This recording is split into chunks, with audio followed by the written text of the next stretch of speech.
In drug-free influencer news, don't know anything about that. Submitted by Lemon on Papayas. The shit. Hey guys, popular kids at school will be re-recruited as anti-drug influencers in a government-funded project. Oh, that's pretty cool. That is really cool. I could do it since I am now drug-free. Just saying. Hey kids, I was cool in school and I didn't do drugs. Actually, I did.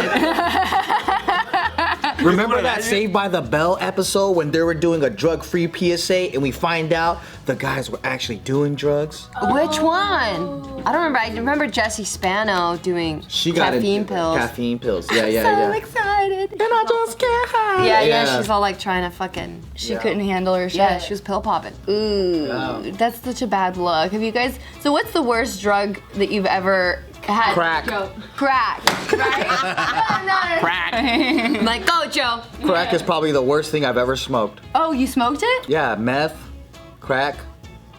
I did everything except for heroin and shrooms. How productive were you on it?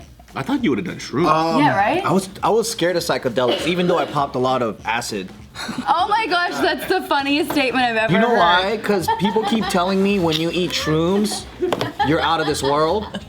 And then they said acid's not the same, so I kept doing acid instead. What is acid like? You see trails and then you think a lot. Did you write anything down? No, I was like 14, so I was just experiencing Damn, it. you were really young when you did that shit. I think it really helped shape the mind of who I am today. Definitely fucked up the chemistry there. Yeah, but like you're not attracted to doing that now. No. Yeah. Well, I think every single drug I've had a very traumatic experience that forced me off of it. So I don't want to go back. Good. Yeah. Traumatic, yeah. Yeah. I remember one time I did so many pills in one night that E-pills, right? So then I think about 72 hours, I felt that I was super insane and I wouldn't be normal again. And I was obsessing over my thoughts. Like, I need to just be normal. I need to be relaxed. And I couldn't sleep. And then imagine like let's say you go through a heartbreak or you lose someone that you love and you're in that level of depression, but you keep ruminating on these thoughts and you keep obsessing in circles and you can't stop thinking about how insane you feel and think at the moment. And now do that for 3 days straight. Fuck that. That's fucking nuts. And then you go, that's why I don't want to do E anymore. I'm just like, oh my God, I don't want to go back to how I felt. Good. I'm glad that you had that experience though, because imagine if you liked it and then, Right. you know, like I think that's all. You should be one of the influencers because you can talk about that experience. No, he you know should what it's not, like to dude. smoke crack? But He there makes it are sound great fun. memories. Oh, he does? Oh. That's tell you the about- fucking problem, dude, Let me tell right you there. about crack. First time I smoked it, I felt like I was getting every single cell in my body massaged and I was relaxing in the car seat like, oh my God, The what car is this seat? sensation? Oh. I picture like a little child car like- seat. I can just picture you talking to these kids and you're reminiscing and then you're missing out on it. So let me tell you something about crack kids. That stuff is poison because when I first tried it, I was really living. go off into another. Yeah, but I'm lucky that I never was addicted to any of that stuff. Like they say, oh, you get addicted in the first hit. And I had friends who were severely addicted. Right. And then they're like, they ran out of money, they had to break into homes and steal just to get a hit. I never felt that. I never felt like, oh my God, I'm jonesing, I need to fucking get some crack. I never felt that at all. I was like, this is it. Like, I mean, it feels good, but I don't know. I didn't feel the need to. It was weird. Yeah. That's awesome though. And I love how open you are about sharing that. I think that's really cool. So no one else has done drugs? We They all have. did drugs. Yeah, we all have. They all Do did. you have any bad experiences? Except for him. No. Clean ass Davidson. No bad experiences? All my drug experiences have been awesome. They've all been really good.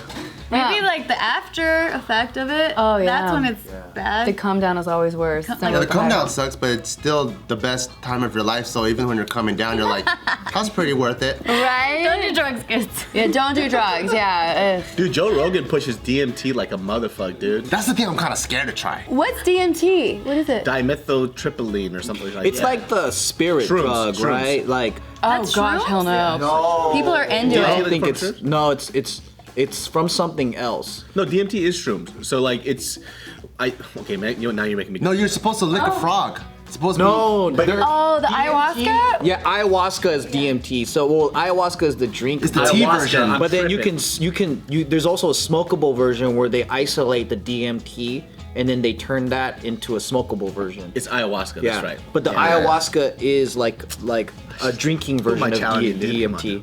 Yeah. Yeah. So I guess like DMT has something. I don't know why I looked this up, but like DMT has something where it's ayahuasca is the only. I don't want to say the only way, but it's a way for you to get that effect through digesting it. So your body naturally has something that counteracts DMT that shuts it down, but ayahuasca allows you to ingest it and get those effects. Some shit like that. Oh, I heard that DMT is naturally produced in your body or something. Yeah. It is. I mean, so is every drug. I mean, when we take the drug, all it does is it makes us overload on that sensation or hormone or whatever it is that we But the get. DMT is the same thing that's produced when you die. You know, when you see your life flash before your eyes. That's why when you're on ayahuasca, your life flashes before your eyes, and they call it the most self-reflective drug. Like you start from when you're a kid, and then within like that 15-minute high, you're like transported every single age, every single emotional self-defense mechanism that you have built up, and it brings it all down. So people are usually crying their brains out, I think, while coming at the same time. What the While like farting. Like it's like every single thing all at the fucking same time. It's A the lot of crazy people work shit. through their shit through that. Yeah, Like yeah. they have a spiritual experience and then they just deal with all their demons and things that they were never dealing with. And the part that makes me scared is everyone that I know that have taken it, they've told me that there's no coming back from it. Like whatever new person you just became, you cannot go back to the But person. don't you become better? I might become like a fucking brand. So the only weird shit is like. The three-eyed raven. So we know somebody actually that. Well, I'll tell you guys after the camera's off. But this person took DMT, fucking fucked her up. Like she. Oh shit. Just went off the fucking rails. And so there's like that's like the one part to it. Even like other That's the people. part that scares me. Yeah. So even there's because you can't predict what that drug is gonna make you feel.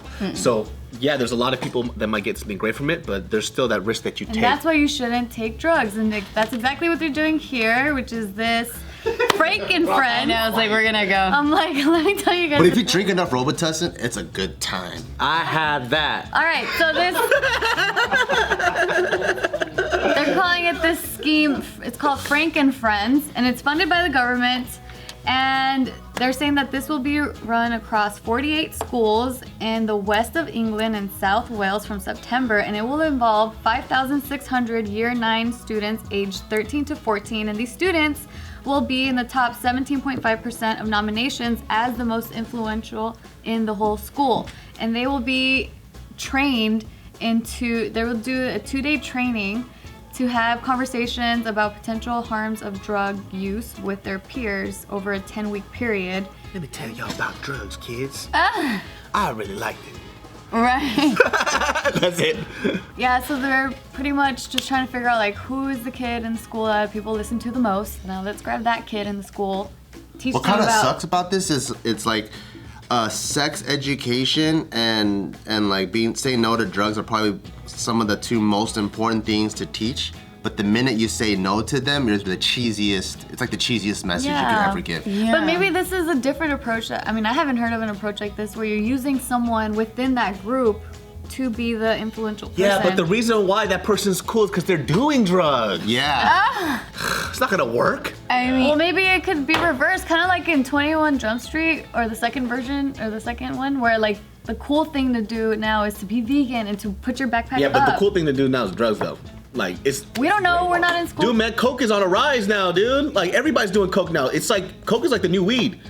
And prescription pills. Coke is so stupid. Coke is the fucking new weed. It's so wild, Yeah. dude. Everybody's doing coke. I'm like, damn, dude. And If you're only prescription high for pills. 5 minutes, then you just have to take another line and you're not listening to any conversation except all the stuff that I don't know about that, but I just know that it's the dumbest thing ever. I hate There you cocaine. go, kids. Don't do coke. Weed, It's so let it go. stupid. Yeah. But do that shit when your brain's developed, though.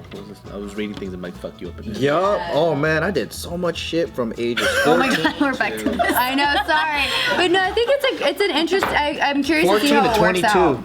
Yeah, 14 to 22. That's when I- That was your drug prime time. Well, I toned down around like 19. Yeah. I feel like this dude's already hella smart now.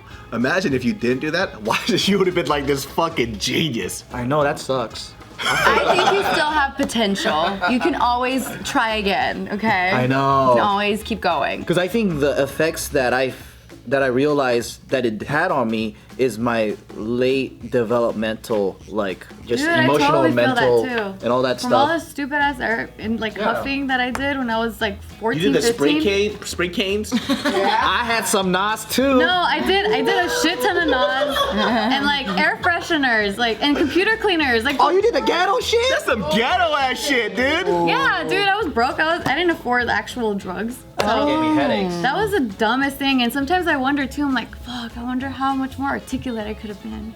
I don't know if that has anything to do with drugs. My brain is a lot slower. I for sure know my brain is a lot slower than it could have been if I didn't do all that shit. Yeah, I think like when I started started thinking about my health, like fitness, eating right, thinking, and in my it just started.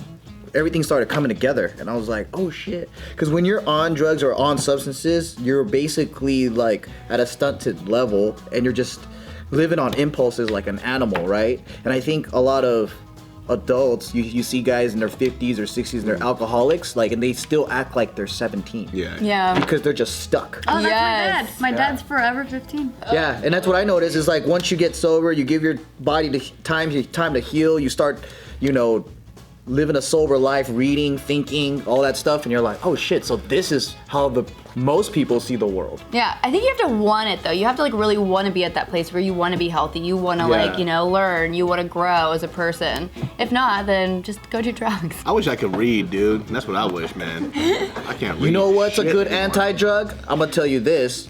A good anti-drug is selling drugs. Oh yeah. No, that's really true though. No, that's Got really true me though. out of drugs like a mother. I mean, you gotta pick the lesser of the two evils, right? Yeah. There are more choices than stuff. No, there isn't. I know. Okay. Honestly, you start seeing drugs not as a way to escape your boring time, and you start seeing it as a product you can sell. And once you start making money, you're like, oh fuck. I don't recommend it. I'm not telling anyone to do this stuff. I'm just saying this is just my reality.